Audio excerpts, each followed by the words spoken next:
Hello everyone and welcome back to our quick revision series of Vision IAS. Today we are diving into a crucial topic for both environment and the economy, the renewable energy and energy conservation. If you are preparing for UPSC or any other competitive exam, this is a must know subject. So let's go get started. Let's come to the first topic, that is energy and its importance. Here it is written, energy is vital for the development and prosperity of any economy. According to Energy Outlook report of 2021, energy consumption in India has more than doubled since 2000. This is just a data that we have increased our energy level more than double.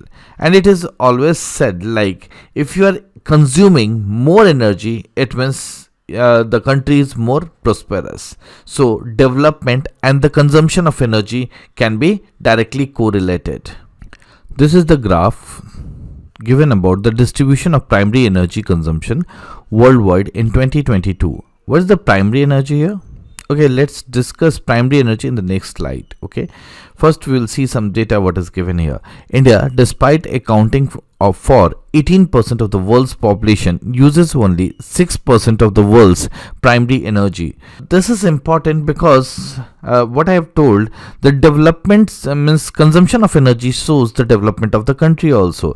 But we have 18% and we are consuming only 6% of the world's primary energy. Let's see the second point. India has a per capita energy consumption of only about 1/3 of the global average. Means the per capita energy consumption is also very less. You don't need to remember all these points. And here let's see, in December 2023, India's total energy generation capacity is 428 gigawatt. But this data is changed. Like, we can write for 2024. By 2024, the total energy generation is approximately, this is 400, it is actually 457, but I'm writing 460 gigawatt. So it is approximately about the 460 gigawatt. And the total capacity share of non-fossil fuel stands at, this is approximately 46%. Okay, it is actually 46.3, but you can remember like 46%. Okay, means we are generating approximately 204 or approximately 200 gigawatt electricity from the non-fossil fuel. Coming to the next. Next is about the energy classification. Energy classification, this is divided into two parts, like primary energy and secondary energy. Next is renewable and non-renewable energy. First, primary and secondary energy. What it is written above, primary and secondary. So see here, what is primary energy? Primary energy source are either found or stored in nature. It includes, means what we directly extract is the primary energy, like coal, oil, natural gas, biomass. Also includes nuclear energy from radioactive substances and thermal energy. But when we convert this primary energy to get electricity or some other type, then it is called secondary sources. Let's see what is written here. Secondary sources, primary energy source are mostly converted in industrial utilities into secondary energy source. Example, coal or oil or gas converted into thermal energy. Okay, so what is the use of coal and this especially in the power plant, we use coal, that thermal power plant, we use coal for heating the water to make it steam, and from this steam turbine is rotated. So coal is here primary source, but whatever electricity we are generating is the secondary source. Okay, next is renewable and non-renewable energy. You all know what is renewable energy. This form of energy is obtained from inexhaustible sources, or we can say that energy which can be renewed, in human time frame. Okay, means which can be generated in human time frame. Okay, renewable energy can be harnessed without the release of the harmful pollutants. Example, wind, solar, geothermal, tidal, hydroelectric. Okay, and what is the renewable and non-renewable energy? This includes conventional fossil fuels such as the coal, oil and gas, which are likely to be deplete with use.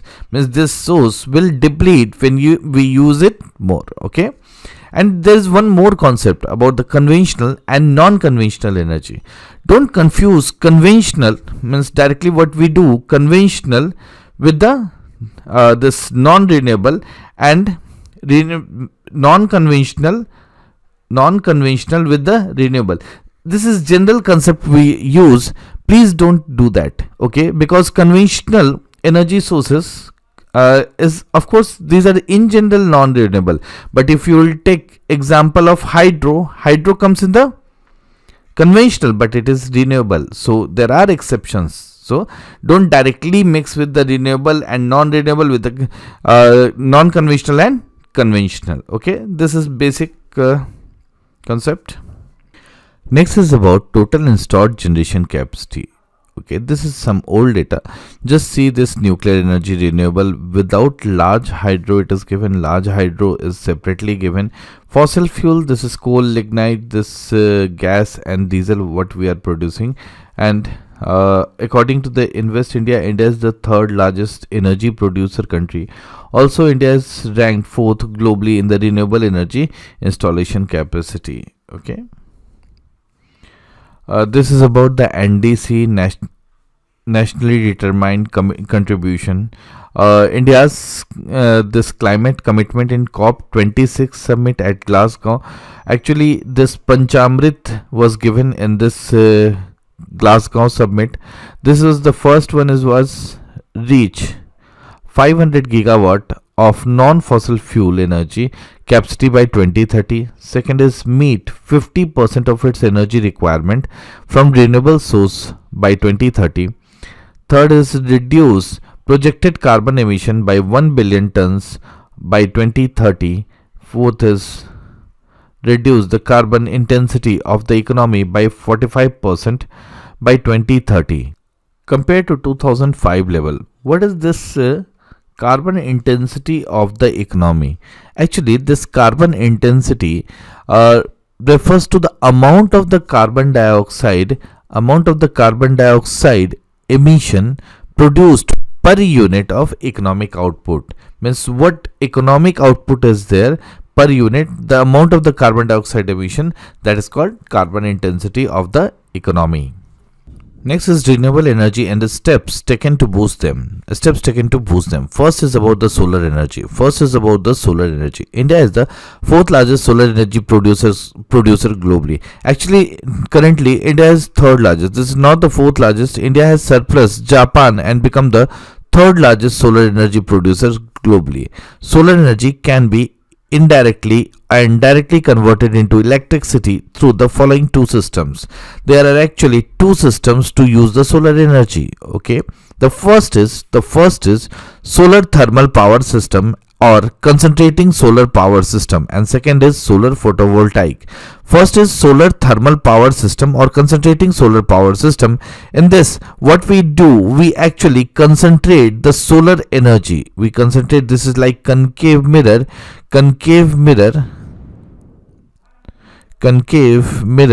In this, we concentrate the incoming solar radiation and heat some boiler, and from this boiler steam is generated, and this steam is used to rotate the turbine. Like, see what is written here. This is actually solar thermal concentrating. So we are concentrating the solar energy through the use of concave mirror. What it is written, the system concentrates rays of sun using mirror, lens, etc. to heat the liquid to convert it into steam. The steam is then used to turn the turbine to create electricity. The example for this is not too used, but there are some example like Dosara concentrating solar power in Jaisalmer, Rajasthan.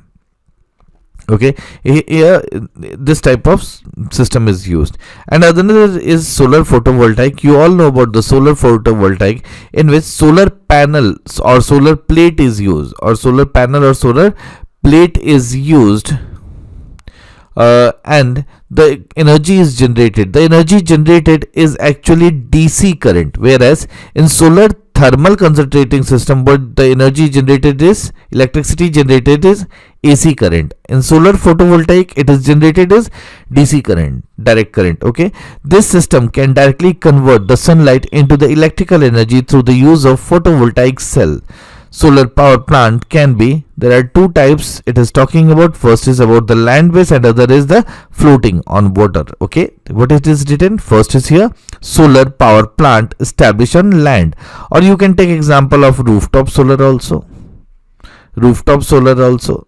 Next is a floating power plant, which has advantage like it can save land resources and keep the plant structure cool and protect it from the excessive dust. This is also, floating power plant is also important, looking into the means availability of land. If there is less availability of land, we can go ahead with this solar power plant. It is kept in floats. It is kept on floats. Floats means when the level of water will decrease or increase, floats will move up and down, and this is the good example of means technology driven power generation from the solar. Let's coming to the new page. This new initiatives, steps taken by the government to promote solar energy. What are the different new steps? First is India manufacturing policies recognize solar manufacturing as an industry for strategic importance. Solar park system for setting up 50 solar parks and ultra mega solar power projects. Next is VGA scheme for setting 5,000 megawatt grid connected projects, also has separate component for northeast states. Solar rooftop scheme to create 40,000 megawatt capacity by 2022. Now this rooftop scheme, okay, it is written here also. We'll see. Just first see what it is written here. Next I will discuss this in detail. Development of solar city program to develop 60 cities or towns with at least one city to a maximum of 5 in one state. 25% of total subsidy of solar manufacturing units is available under the modified special incentive package scheme. Pradhan Mantri Suryodaya Yojana aims to promote rooftop solar installation in homes across the country. Surya Mitra solar photovoltaic technique program to create workforce to meet the demand of the solar energy sector. Production link incentive to incentivize manufacturing of the domestic solar cell modules. International Solar Alliance. Okay, we will talk International Solar Alliance in detail. First look into these schemes and programs of the government. Like this point is okay. India's manufacturing policies recognizes solar manufacturing as industry of strategic importance. And next it is talked about the park scheme, solar park scheme. There are many solar parks already established, like Bhadla solar parks in Jodhpur. That Bhadla is actually the region of that Thar desert area. Okay, this region is already inhabitable, so Bhadla solar park is one of the most important example where this wasteland is used to generate the electricity. Another examples are also there, like Sakti Sthal in this Tumkur, Karnataka. Kurnool is also there, Kurnool Ultra Mega Solar Park in Andhra Pradesh. Kamuti is also there, Kamuti in Tamil Nadu. Okay, there are many examples of solar parks here. For this, now the scheme is currently running like Pradhan Mantri Surya Ghar Muft Bijli Yojana. Pradhan Mantri Surya Ghar Muft Bijli Yojana. It actually aims to promote the rooftop solar installation in homes across the country. This Yojana means Pradhan Mantri Surya Ghar Muft Bijli Yojana, which is recently announced, aims to promote rooftop solar installation in homes across the country. Actually, it is giving subsidy from 30,000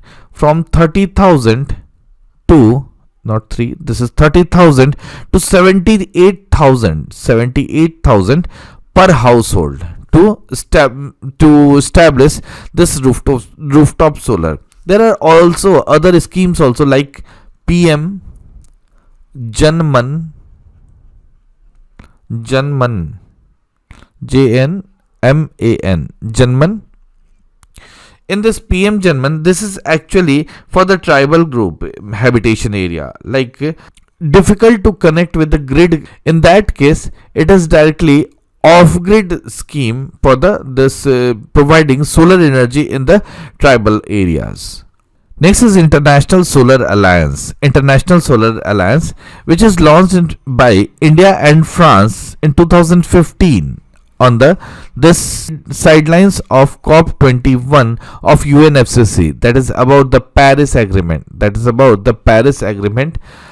Actually, this International Solar Alliance is an initiative to accelerate the deployment of the solar energy for universal energy access and energy security for the future.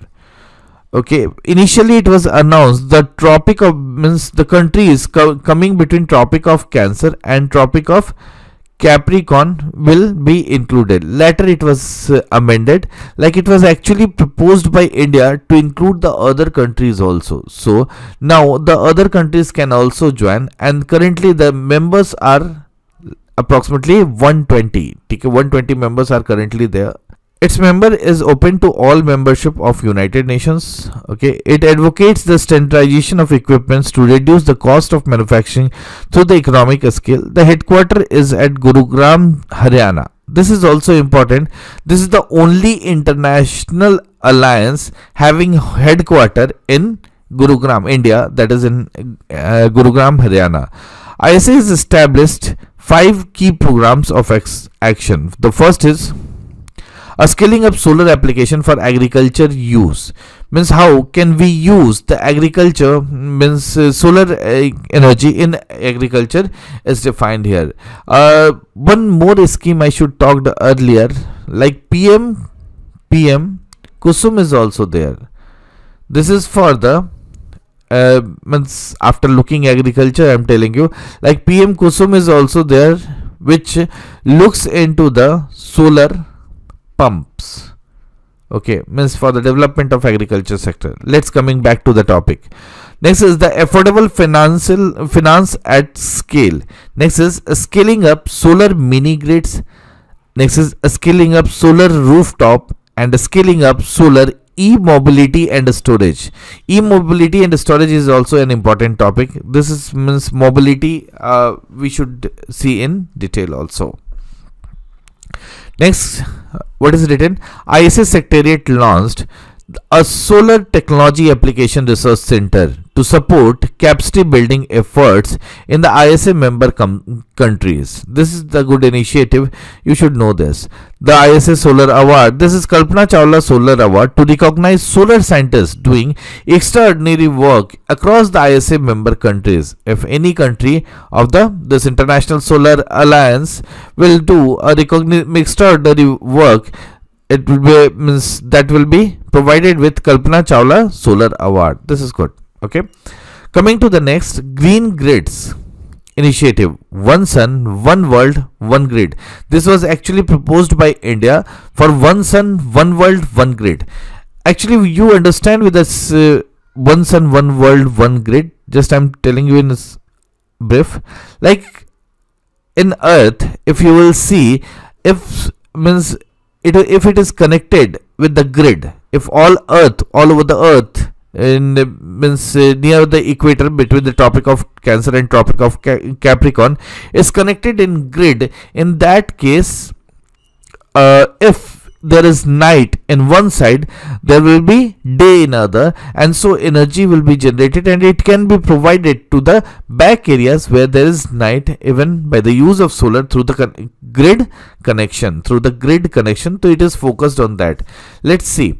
Aims to connect different regions grid through the common grid that will be used to transfer renewable energy power and thus realize potential of solar renewable energy sources, especially the solar energy. So it is connected with one grid led by India and UK in collaboration with International Solar Alliance and the World Bank Group. It is divided into 3 phases. Phase 1 is about Indian grid interconnected with the Middle East, South Asia and Southeast Asian grids. Phase 2 would connect the functional first phase to the pool of renewable sources in Africa. Next phase 3, this is final step for global interconnection. It means it will be done in different phase manner. Initially it will be started with the Indian grid connection, and then it will be the connected with the African region, and then it is finally interconnected. Moving to the next is about the wind energy. Okay, first it is given what is wind energy. The kinetic energy of the wind can be harnessed by converting into the mechanical energy or electrical energy using the suitable devices such as turbines. Actually, it can be converted into mechanical energy. It is written like if you are using rotor, then it is converted into mechanical energy, or you can write directly electrical energy. So it is both correct. Okay, mechanical energy or electrical energy using the suitable devices such as turbines. Okay, India has fourth highest installed capacity to produce wind energy after US, China and Germany. Actually, with the fourth largest country of producing the wind energy. Okay, more than 95% of commercially exploitable wind energy potential is concentrated in the 7 states. These are Tamil Nadu, Gujarat, Maharashtra, Karnataka, Rajasthan, Andhra Pradesh and Madhya Pradesh. You can see the most of the states are coastal states except this Madhya Pradesh. Okay, so most of them are the coastal states. So we can understand there are 2 types of wind energy also. Okay, here it is, one fact is also written. Tamil Nadu has the highest wind energy potential, followed by Gujarat. Tamil Nadu also comes in the first in the wind power generation. Okay, Tamil Nadu is the producing the highest amount of wind energy. Here in Tamil Nadu, National Institute of Wind Energy is also there. National Institute of Wind Energy, National Institute of Wind Energy, which is actually situated in Chennai. It is actually situated in Chennai. This institute is important. This institute actually means monitors the different station. This established the monitoring station, so it is important institution. Okay, so remember just National Institute of Wind Energy, that is in Chennai. Okay, in Tamil Nadu. Okay, and these states which are producing the wind energy are called windy states also. These states which are producing the wind energy, because in all states we cannot produce wind energy. Okay, so these are called windy states. Like in the state of Bihar, this is not suited for the wind energy. So these states particularly called the windy states. Okay, we were talking about the two sources from where wind energy is generated, like offshore wind power and other is the onshore wind power. If you will see the offshore wind power, what is offshore? What is offshore? Offshore is like wind energy which we are generating from the coastal regions. Actually, try to understand. India is having more than 7500 kilometer, like actually it is 7516, so it is more than 7500 kilometer of this coastal boundary. So in this, by the use of this coastal region, we can generate offshore wind power because the speed of wind is too high in this coastal regions. So it is written, it is the use of the wind farms constructed in bodies of water, usually in the oceans. So there is coastal region, so we can develop there oceans on the continental shelf to harvest wind energy. The benefit is that the wind speed is higher and the wind is higher. So higher the wind energy, so we can higher the wind speed, so we can generate the more the wind energy there. Next is the onshore wind power. Onshore is what? If you are using it in land, or in the rural areas or in the hilly region, this all comes in the onshore wind power. It refers to turbine located on land. Okay, the advantage here is that these farms are located near the consumption center. Thus transmission losses are minimized. Okay, here means in offshore there is transmission loss also. Okay, in this there is no transmission loss, less transmission loss. Okay, here more data is not given, but you should remember currently we are producing 48 gigawatt. Currently we are producing 48 gigawatt of wind energy. So this is also important, 48 gigawatt. Okay, Two organizations are also given. Let's see. First is IREDA, that is Indian Renewable Energy Development Agency Limited. It is enterprise under the administrative control of Ministry of New and Renewable Energy. It is a public limited company established as non-banking financial institution in 1987 and this registered RBI. Okay, this is actually RBI. It is engaged in promoting, developing and extending financial assistance for setting up projects relating to new and renewable sources of energy and energy efficiency conservation. One international organization is also given. You should know this international organization, that is International Renewable Energy Agency. It is an intergovernmental organization. It is principal platform for international cooperation, a center for excellence and a repository of policy, technology and financial knowledge on renewable energy. It is working for the renewable energy. It promotes the widespread adoption of renewable energy, includes bioenergy, geothermal energy, hydropower, etc. India is member of IRENA, that is Indian International Renewable Energy Agency. So remember that India is the member of IRENA. Next is tidal and wind energy. Tidal and wind energy. What is tidal energy? Tidal energy is the power produced by the surge of ocean waters during the rise and the fall of tides. Tidal energy is the renewable source of energy. So we use turbines. And when there is increase in water level, so there is high tide and low tide. During that time, this turbine rotates and we generate the tidal energy. Actually, there is not too much a scope of this tidal energy. There are multiple reasons for that. One is the cost also.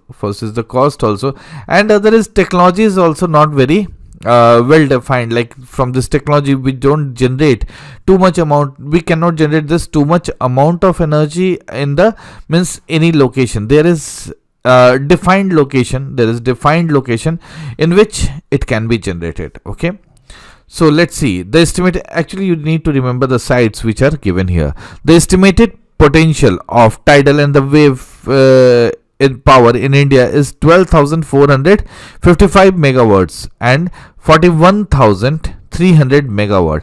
This is talking about the potential. Okay, so this is not like we are generating. This is the total potential.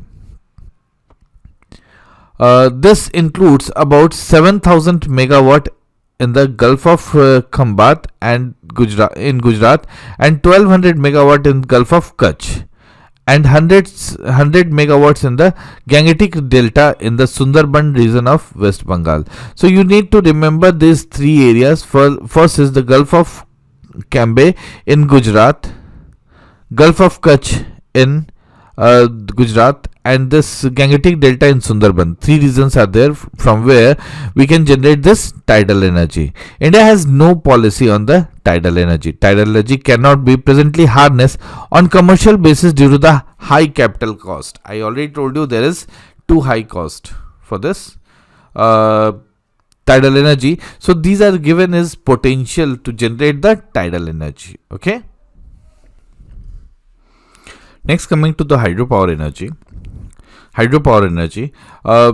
Use force of falling water, kinetic energy, to move the turbine and produce electrical energy. So means water is fall from the height and turbine is rotated.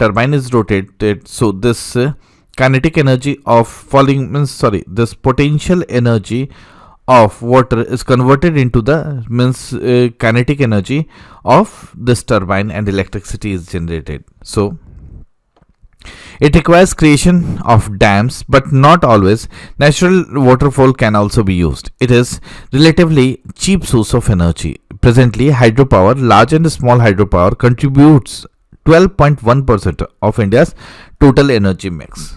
Okay. Coming to this hydropower energy sources, like there are two parts given: large hydropower projects and small hydropower projects. First, see, power plants with capacity more than 25 megawatt are classified into large, whereas less than 25 is called small hydropower projects. India is committed to reach this. Okay, this data is given 70,000 megawatt. India is committed to reach and currently installed capacity is about like 46.8 gigawatt. In a small hydropower projects, currently we are more focused towards the development of small hydropower projects. There are multiple reasons for that, because whatever the problems in the large hydro projects can be resolved by the use of small hydropower projects. Like, first thing is about the investment. Large hydro projects in investments, there is requirement of huge amount of investment for the large hydropower projects. Second, if you call, like, sedimentation is the one of the most important issues of the large hydro projects, which can be resolved in a small, you can call, like, river channel is also disturbed in large hydropower projects, but in a small hydro projects there is no problem like this. This river channel, you can talk about this, large area is submerged underwater. Large area is submerged underwater in large hydro projects, but in a small hydropower projects we don't need some such large areas. And rehabilitation and this resettlement is also an issue. If you will see, in most of the large hydropower projects, we can see the disputes in the area, like for either for water or for rehabilitation, there is always dispute for this large hydropower projects, but all the benefits are given in this small hydropower projects. What is actually small hydropower projects? This is actually run of the river project. Okay, this is like river, water is diverted from river, and this is the filtering tank in which water is filtered. If there is granules and everything like that is filtered, then this is slope. Slope is also called penstock. Okay, and this is generator. Here it is a generator, and again it is connected to the river, means water is again converted into this river. So this is the run of the river project, in which we are not diverting the water for the other purposes, so there is less possibility of disputes.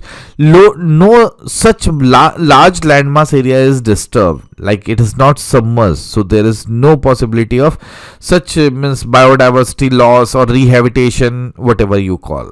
Okay. There are multiple other benefits also, like it also takes low cost. Okay, and also the possibility of failure is not there, like earthquake or like collapse of dam. This is also not there. You don't need to check the topographic condition, a specific topographic condition which is required in the large hydropower projects. A small hydropower projects is also giving that benefits. Let's see what is written here. Plants of 25 or below capacity, this is 25 megawatt, okay, or below capacity are classified as a small hydro. Okay, the hill states of India, like north and northeast, have the highest potential of a small hydro. This is also correct, because we can establish in the small waterfalls also. Small hydropower program was launched to encourage the state government and independent private producers of the to set up new power projects. Look, it is also encouraging the private producers, because not too cost is required. A small hydro supply is 4.94 gigawatt presently. This is approximately 5 gigawatt, which will definitely increase in the future, because more focus is towards the development of small hydropower projects. Okay, next, coming to the biomass energy. What is biomass energy?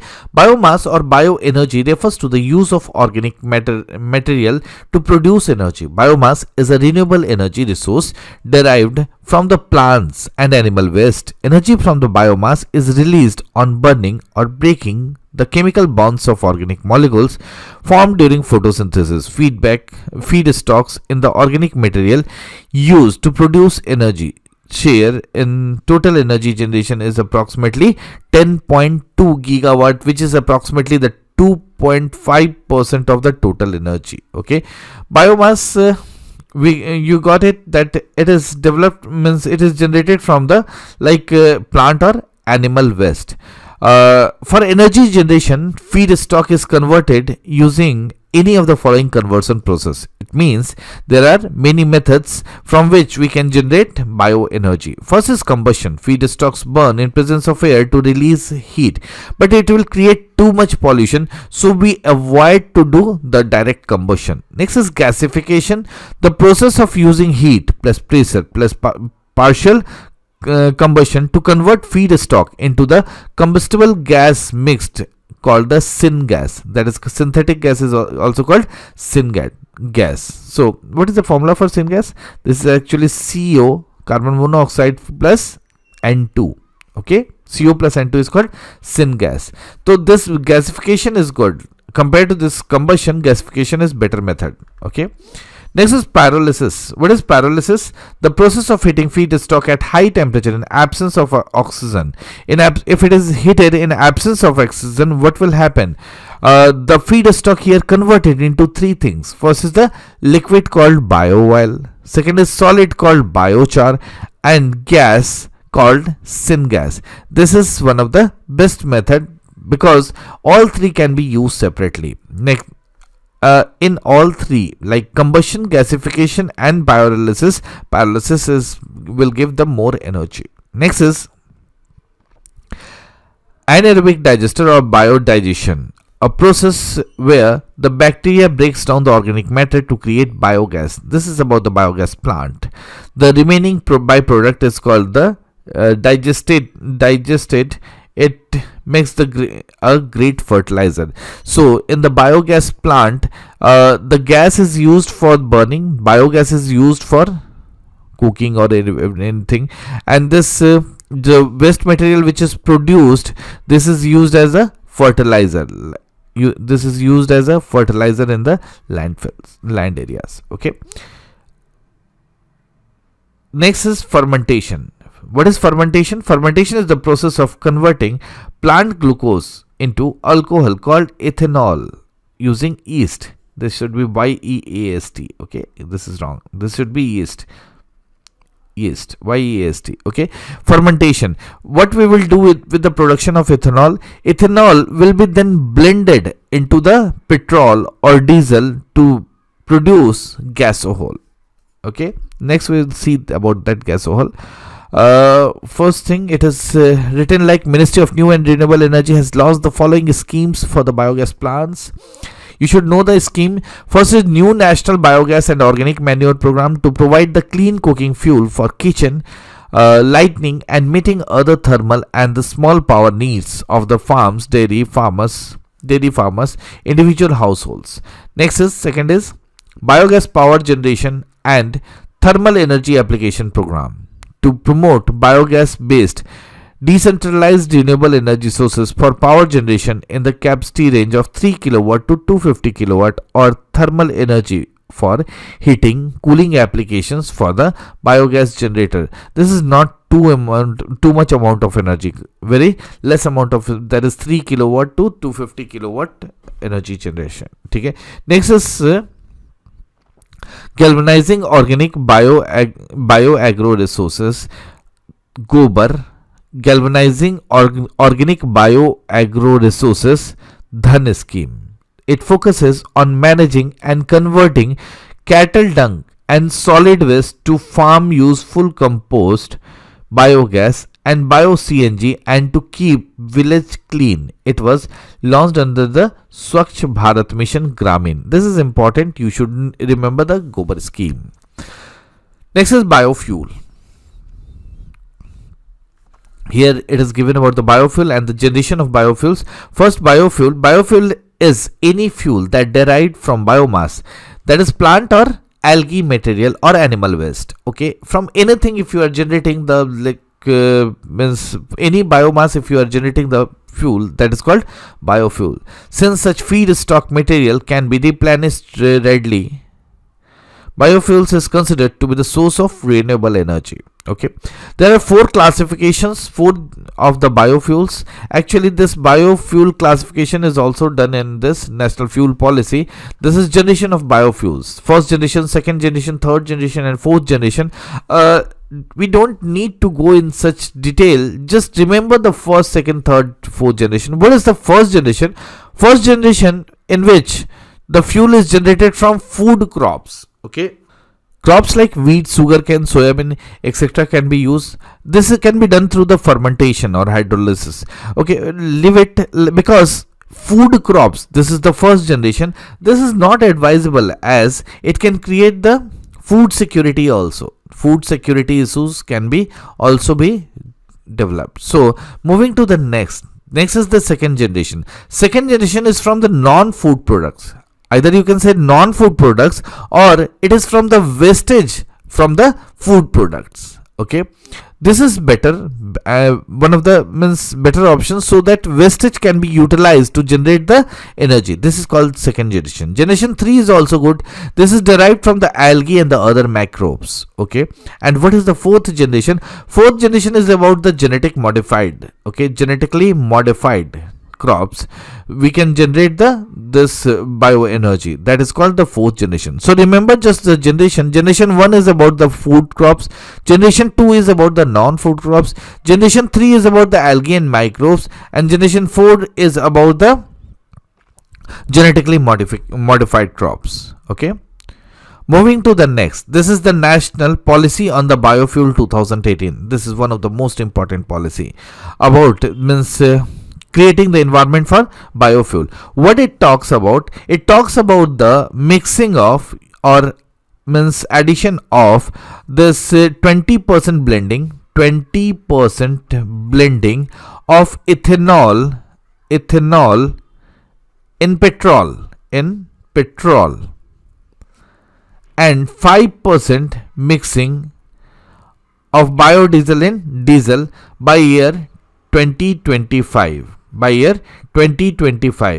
Okay, this is actually initially the target was 2030, but later it was changed to 2025. In 2020, year 2020, this amendment was done to change it by 20, this target should be fulfilled by 25. Okay, let's see. To achieve energy security of the country, the government is targeting to reduce the import dependency, that is uses of the fossil fuel by 10% from 2014-15 levels by year 2022. For this, 5 prolonged strategies has been adopted, among which National Policy on Biofuel 2018 is also included.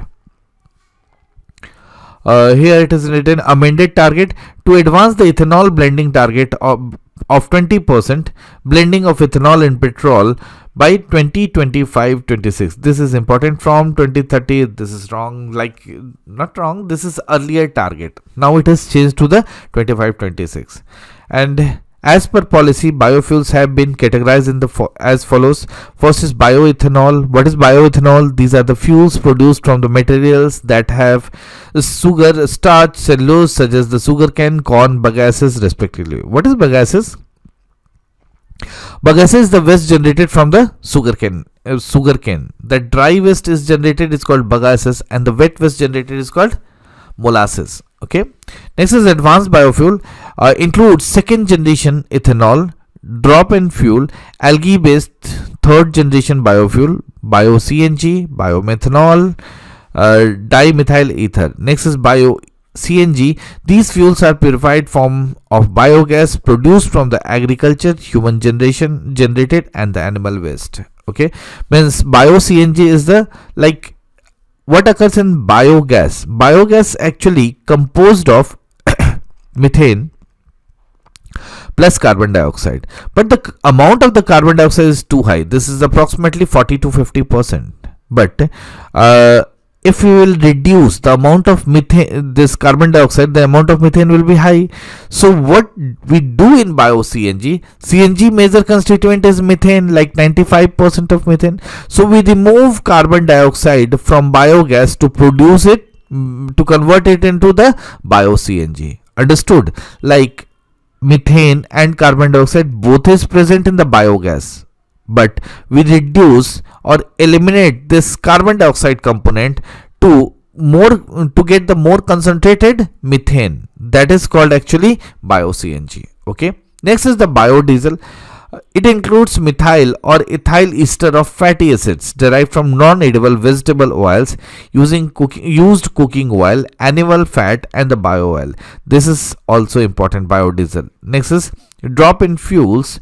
There are fuels derived from biomass, agriculture residue, plastic waste, industrial waste, uh, itkartia produced as per the Indian standards that can be used existing engines without modification. So we don't need to modify engine, we can directly use this fuel. Okay, this one is important. Pradhan Mantri G1, that is Jeev Indhan वातावरण अनुकूल फसल awareness अवशेष निवारण योजना was introduced by Ministry of Petrol and Natural Gas to provide the financial support to integrated bioethanol projects using lignocellulosic biomass and other renewable feed. Next is Global Biofuel Alliance. Just look into it. India launched the Global Biofuel Alliance at G20 Summit. G20 Summit. In G20 Summit, India launched this GBA, that is Global Biofuel Alliance, aimed to serve as a catalytic platform, fostering a global collaboration for advancement and widespread adoption of biofuels. GBA member are 7 G20 countries. These countries don't need to remember. 4 G20 invitee countries, 8 non-G20 countries, 12 international organizations. Just look like India has launched this Global Biofuel Alliance. Nothing more is important. Next is about geothermal energy.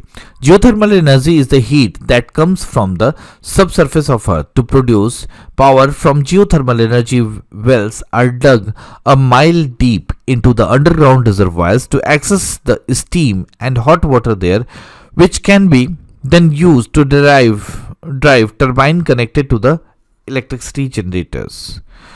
There are 4 major types of geothermal energy sources: hydrothermal, geopressurized brines, hot dry rocks, magma. In India, northwestern Himalayas and the western coast of are considered as geothermal areas.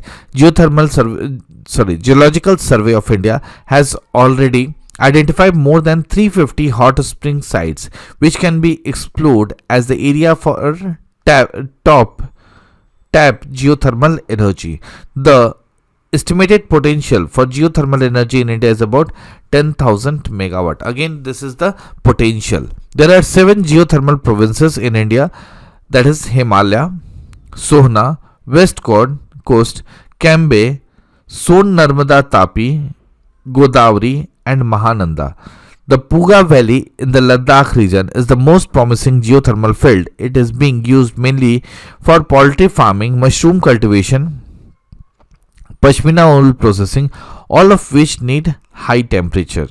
Actually, see, there different applications are written. Like actually, geothermal energy is having the different applications also. It can also be used. Like hot water can also be used that for cooking, internal home heating,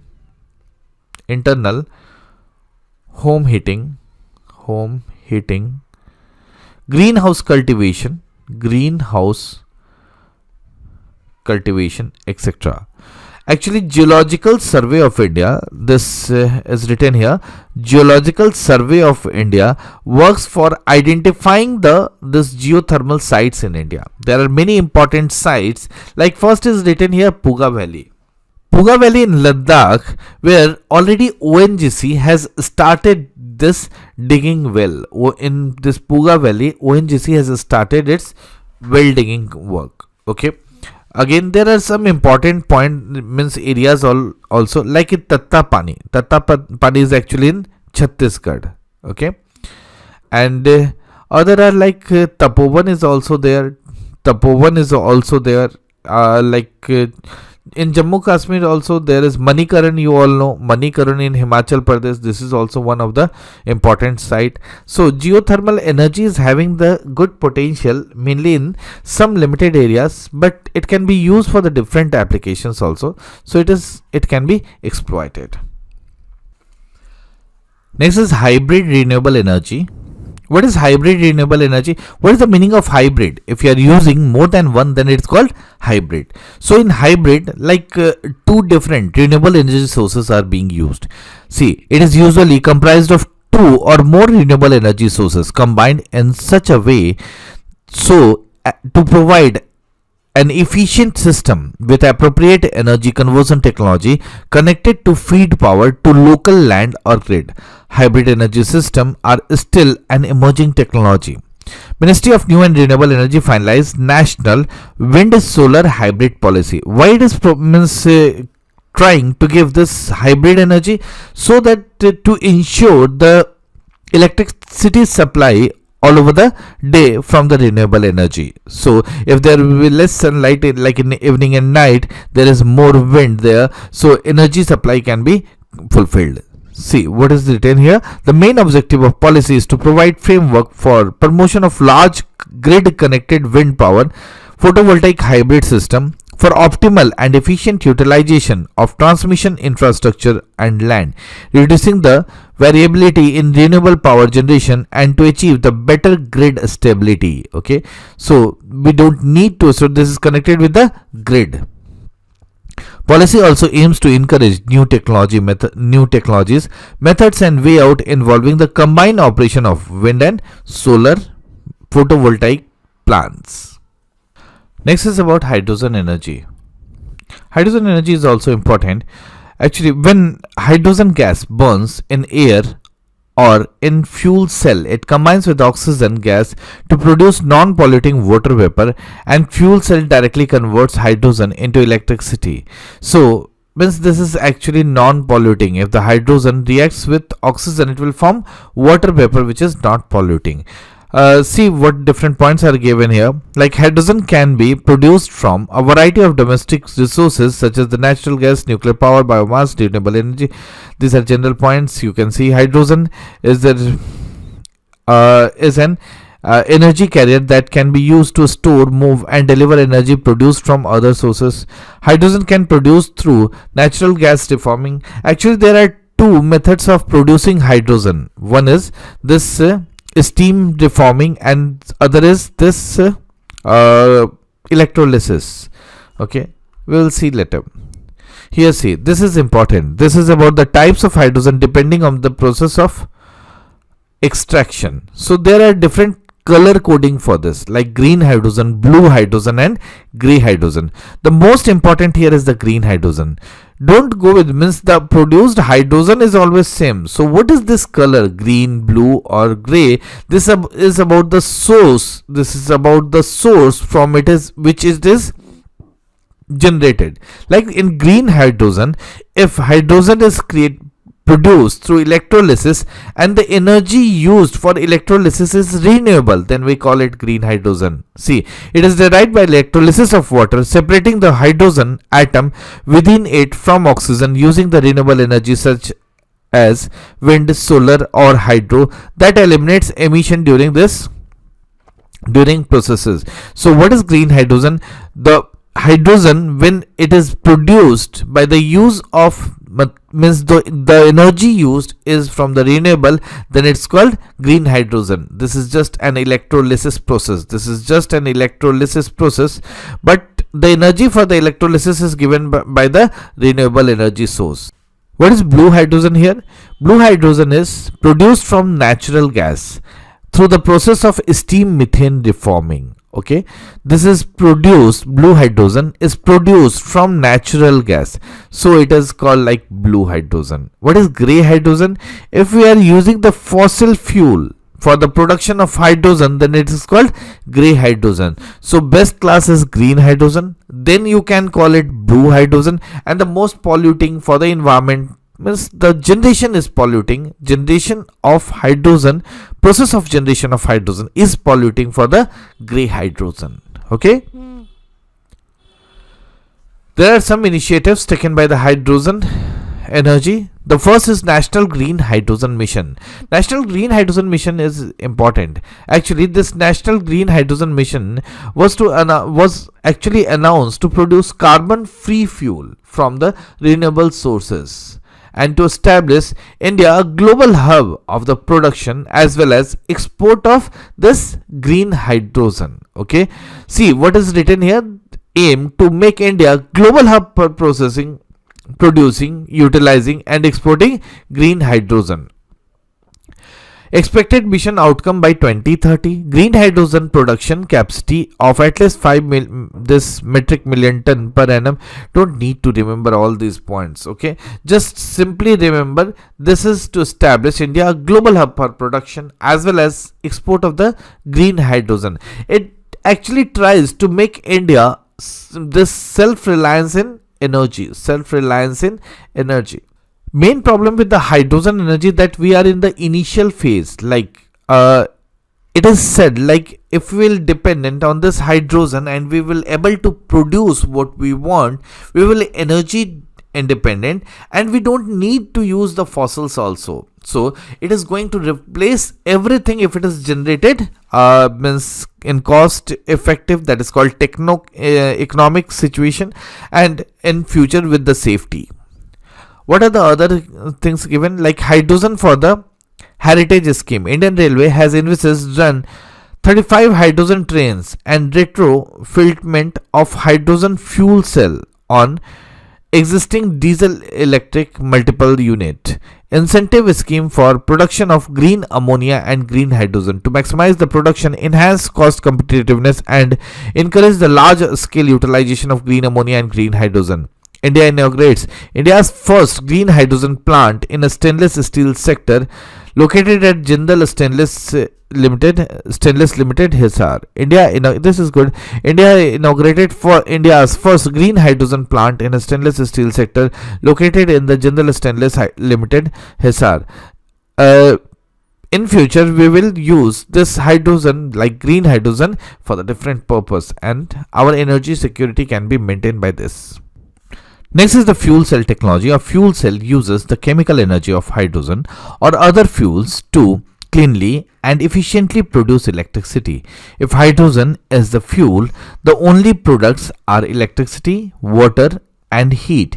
Fuel cells are electrochemical devices that converts chemical energy of a fuel directly and very efficiently into the electricity and heat, thus doing this away with combustion. Fuel cells are unique in terms of variety of their potential applications. They can use a wide range of fuels and feedstocks, can provide power for the systems as large as utility power stations and as small as laptop computers. Recently, 2020, India's first hydrogen fuel cell prototype car had successfully trial run. Okay, look into this microbial fuel cell. This point is important, like for prelims they can ask like what are the microbial fuel cells. In the fuel cells, if you are using the microbes to generate electricity, then it is called microbial fuel cells. See, a microbial fuel cells is the bio electrochemical device that harness power of respiring microbes to convert organic substrate directly into the electrical energy. This is good. This can be asked, important. Okay, next is advanced chemistry cell. See, with the increased uses of this renewable energy and all this development of technologies, we are also increasing the use of e-vehicles, also EVs. So what is the basic problem in this? The basic problem is about a storage. If we'll increase our energy storage capacity, we can enhance our vehicles and all these things. So for this, advanced chemical cells concept is there. Advanced chemical cells are the new generation of advanced storage technologies that can store electrical energy either as electrochemical or as chemical energy and convert it back to electric energy as and when required. Government recently approved production linked incentive scheme, that is National Program on Advanced Chemistry Cell Battery Storage. So this is important and you can write in the mains also for this. Okay, and also important for prelims. Okay, next is energy conservation. Okay, first, energy conservation and energy efficiency are separate but related concept. Okay, what is energy conservation and what is energy efficiency? These two terms Like if you are using a old bulb like 100 watt bulb, what we were using initially, and currently what we are using like LED, like 10 watt LED bulb. So this is approximately 10 times less. 100 watt bulb earlier what we were using, now we are using this 10 watt LED bulb. So what is this? This is energy efficiency. Means what we have done, we have reduced the energy consumption, so it is energy efficiency. And by this energy efficient device, what we are doing, we are conserving our energy. So this is the way for energy conservation. So by the energy efficient methods, we can conserve our energy. Let's see. Energy efficiency is achieved when energy intensity in a specific product, process, or area of the production or consumption is reduced without affecting output, consumption, or comfort level. Energy efficiency will contribute to energy conservation and is therefore an integral part of the energy conservation promotional policies. So, energy efficiency will contribute to energy conservation. That's why I was telling, like we have reduced the power consumption of the bulb, so we have become the more energy efficient. So energy efficiency will contribute to energy conservation. And what here it is written, energy conservation is achieved when growth of energy consumption is reduced, measured in physical terms. Let's look into what are the steps taken in India for the energy conservation and energy efficiency. There are multiple steps. You should know a brief about that. No need to go in details of that. First is Energy Conservation Act of 2001. It provides the legal framework, institutional arrangement, and regulatory mechanism at the center and the state for the energy efficiency drive in the country. There are 5 major provisions. These are the provisions what are established, like designated consumers, standard and labeling of applications, energy conservation buildings codes, creation of institutional setup, that is BEE. That's why it is more important. Like BEE is established under the Energy Conservation Act of 2001. What is BEE? This is Bureau of Energy Efficiency. We will look into that. Next is establishment of Energy Conservation Fund. Okay. First look into the Bureau of Energy Efficiency. You all know, like we do the star rating in our products. This star ratings is done by this BEE. This is a statutory body under the Ministry of Power, created under the provisions of Energy Conservation Act 2001. This is about the star labeling. A star labeling program of BE seeks to provide the consumers with an informed choice about the energy saving and thereby the cost saving potential of market, households, and the other equipments. Okay, tell me one thing. Do this star labeling is in all products? No, there are some specification in which star labeling is done. Okay, this is star labeling scheme targets display of energy perform labels on high energy end use equipments and applications and lay down the minimum energy performed standards. Like you take the AC, it is written like 3-star, 4-star, or 5-star rating. This is done by this B. So it is mandatory. I already told you it is not required for everything, but it is mandatory for all RACs. What is RACs? This is residential ACs, okay, along with the LED lamps, color TVs, electric geyser, etc. Next, Energy Conservation Amendment Act 2022. Earlier was Energy Conservation Act was 2001. This was actually 2001. Now this has been amended in 2022. Empowers central government to specify carbon credit trading scheme.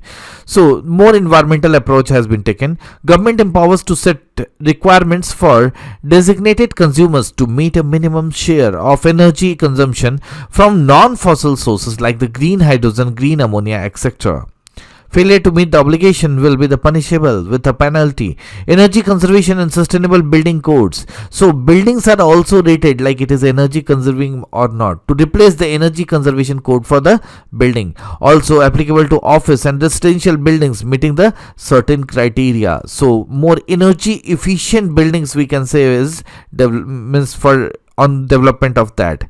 It expands the scope of energy consumption standards, vehicles and vessels. State Electricity Regulatory Commission empowers to make regulations for discharging their functions. A state government requires to constitute energy conservation funds. Increases and diversifies number of members and secretaries in governing the Council of Bureau of Energy Efficiency. These are certain amendments have done. Next is National Energy Conservation Award. This is to why this award is given to means make more energy efficient or to promote the energy efficiency. It is given every year on the 14th December by Ministry of Power in association with Bureau of Energy Efficiency to recognize the efforts of industry and other establishments towards the promotion of energy, promoting the energy efficiency. Actually, it is done to promote the energy efficiency. This was first, what we are studying was the first, that is Energy Conservation Act. Now coming into the second is Unlocking National Energy Efficiency Potential. Bureau of Energy Efficiency BE has developed a national strategy document titled UNNATE towards developing a energy efficient nation 2017 to that is 31. Just you need to know that unlocking national energy efficiency potential target is 2017 to 31. This is about the implementation strategy involves means favorable regulations, institutional framework for a strong enforcement mechanism at the state levels, availability of finance, use of technology such as IoT, Internet of Things and the blockchain to bring the energy revolution, a stakeholder to participate for the faster adaptation and implementation, data collection, setting a state-wise targets, center and the center of excellence for industries to increase research and development in separate sectors. Okay, coming back to this third energy conservation topic. This is the third initiative, steps taken by the government for the energy efficiency and conservation in buildings. So in buildings, what different initiatives are taken to make it more energy efficient. Niti Aayog indicates that electricity consumption for residential sector is expected to increase 6 to 13 times by 2047. Recently you have seen the buildings whatever is made is having no light, means no sunlight is there, so we are using the means bulb and everything. That's why also the energy consumption is increased. So what is needed? More ventilation is required, more the sunlight is required for this. These are regulations in the means for the energy conservation in buildings. First is energy efficient level for the residential building, a star rating program, Draft Energy Conservation and Sustainable Building Code. This is published by BE. LED rating system. About LED rating system means what question can be asked? Like LED rating system is for which we are doing. This is about like a global recognition certification system provides framework for healthy, efficient, carbon and cost saving green buildings. So it is for green means making like building or green building the same thing. Okay, so you should remember all these points. This is cost saving green building. Okay, developed by US Green Building Council and administered by Green Business certification, achieves and recognizes building at 4 certification level, that certified silver, gold, platinum. Platinum is the best energy efficient buildings. LED India program administered by the Indian Green Building Council. This is important, you should know the LED rating system. Next is National Mission for the Enhanced Energy Efficiency. National Mission for Enhanced Energy Efficiency implemented since 2011. Actually this is under the National Mission. You remember this NAPCC, national action plan for climate change. In this 8 missions were there, one of like national water mission, national solar mission, and one of the most important mission was national mission for the enhanced energy efficiency. So national mission for enhanced energy efficiency implemented since 2011. It is one of the 8 missions under the NAPCC, National Action Plan for the Climate Change. It aims to strengthen the market for the energy efficiency by creating conducive regulatory and the policy regime. It focuses on innovation and sustainable business models. The BE and the Energy Efficiency Services Limited helps its implementation.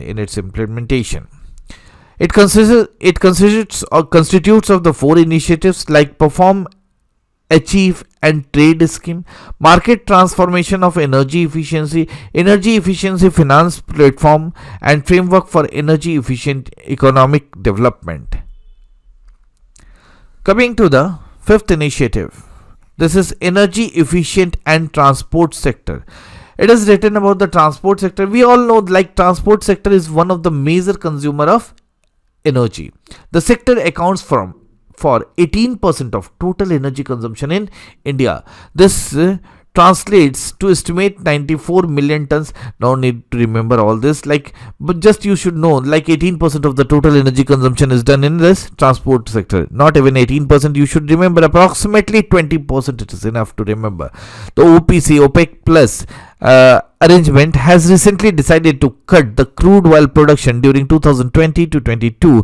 The cut was extended till mid 2024. This particularly brings out the India's vulnerability to the volatile international crude oil prices, as OPEC makes up about 83% of the country's total crude oil import. Actually, these OPEC countries, they are oil producing countries, so in general they do meeting and decides on the production should be increased, decrease, okay, and all this activity also affects the other countries' policies also. See, here it is given about the lithium triangle. What is lithium triangle? Lithium triangle is actually this area in the South America. This region is called lithium triangle, where huge amount of the lithium is produced all over the world. Means these areas are like Argentina, Bolivia, Chile, and Peru. Okay, this is Argentina, Bolivia, Chile, and Peru. Okay, so why this lithium triangle is important? Because for production of these batteries, if you are talking about the electric vehicle or anything, there is need of battery, and for battery lithium is required. So let's see what is given here. Electric vehicles, a viable alternative to address the issue of energy security. India has also set national target of achieving 30% electric vehicle sales penetration by 2030, and launched national mission on transformative mobility and battery storage to promote localization of electric vehicle component and manufacturing. So India is also promoting this electric vehicles and increase it to up to 30% sales penetration by 2030. Okay, and to address the greenhouse gas emission, of course it is going to benefit the greenhouse gas emission. Electric mobility comes with the zero or the ultra low tailpipe emission of the local air pollution and much lower noise. These are the benefits. It can provide a major boost to economy and industrial competitiveness, attracting investment. So this is the new idea. Electric vehicles is new in the market, so it can improve this industry also. If we talk about the Indian context, see, India needs to significantly boost its battery production capacity, as it is heavily dependent on imports. As you know, like we are talking about the electric vehicles, and electric vehicle means consumption and uses is more dependent on the batteries. How the batteries is used, how the batteries is efficient, electric vehicle will more use. So India should focus on the better production of battery production capacity. So like China, Chile, Argentina, Australia accounts for 95% of lithium ion battery production. Okay, even though China don't have the source of lithium, but it is producing the lithium battery ion. In Indian context, availability of adequate charging infrastructure is a key requirement. Electric vehicles account for less than 1% of the total vehicle sales. We need to increase it up to what is the India's target to 30% by year 2030. Here see, geological, this is the Indian context. Remember this, Geological Survey of India discovered 5.9 million tons of inferred lithium resources in Salal Hemana area of Jammu and Kashmir in Riyasai district. Moving to the next, steps taken in India to promote electric vehicles plus PLI, that is Production Link Incentive Scheme, GST plus GST, and reduced National Electric Mobility Mission Plan, thus 2020, plus National Mission on Transformative Mobility and the Battery Storage 2019, changing infrastructure for the electric vehicles guidelines and the standard 2019 with the aim to enable faster adoption of electric vehicles in India. So all these things are written, not very much important. Even if you want, just you can go through this. I will attach this PDF in my Telegram, so you can see from that also. Other initiatives to enhance the electric vehicle adoption, faster adoption, that is actually FEMA, faster adoption and manufacturing of the hybrid and the electric vehicles. This flagship scheme offers the subsidies for the both manufacturer and buyers of electric vehicles. The current phase, FEMA 2, provides subsidies based on the battery size and the vehicle category. Next is the Production Linked Incentive PLI scheme. This scheme incentivizes the local manufacturers of the electric vehicles and the key components like the advanced chemistry cell, battery. Already we have talked about the advanced chemistry cell. Reduced GST rates. The government has reduced the good GST on electric vehicles from 18% to 5% and make them more price competitive with the conventional vehicles. Okay, so it is reduced from 18%, now it is to 5%. Okay. Next is about the energy efficiency and agriculture. How energy efficiency can be done in agriculture. With about 56% of the Indian electricity is carbon based, a quarter of the nation's consumption goes into the agriculture to extract the groundwater water for irrigation. Improving the energy efficiency in Indian agriculture is the critical issue for both a climate change and energy security perspective. Next is steps taken by government. National Mission for Sustainable Agriculture. The mission is operational from year 2014-15 and includes, this is on-farm management. This is about the per drop more crop component of the Pradhan Mantri Krishi Sinchai Yojana. So electricity use will be less. Rain-fed area development program the program focus on integrated farming system for enhancing productivity and minimizing risk associated with the climatic variability. Next is soil health management. It aims to promoting integrated nutrient management for improving soil health and productivity and strengthening of soil and fertilizer testing facilities for the same. So this topic has already been completed. You can see link in description. Thank you. Thanks for watching.